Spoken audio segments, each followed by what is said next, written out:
What do an old steelworks, a 17th century mill, and a car factory have in common? All three are industrial sites and tourist attractions.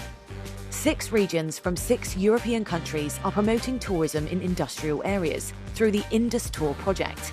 Together, they have given themselves 4 years to develop it, share best practices, and influence public policies in favour of industrial tourism.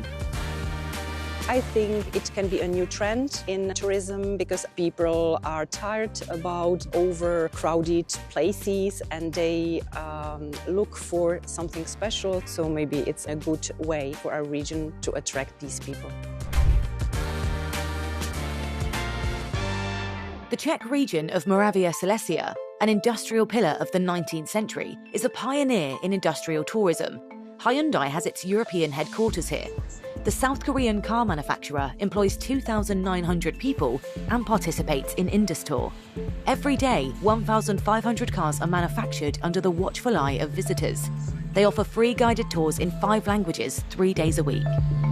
Last year, nearly 9,000 people visited our premises during these public visits. We somehow want to show the pride on our cars. We don't sell it directly because we are not a dealership, we are a factory. But sometimes people buy the car afterwards.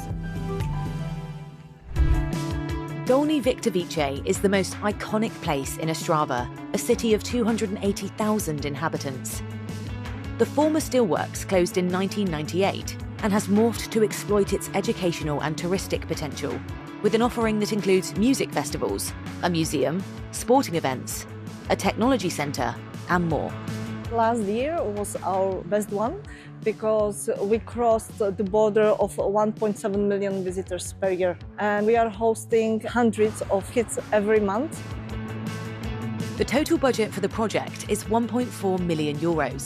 80% has been financed by European cohesion policy.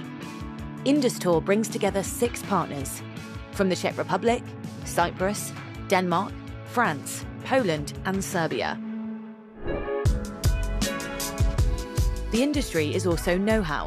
Half an hour away from Ostrava, the Bartošovice mill sets pulleys and anecdotes in motion for locals and visitors alike.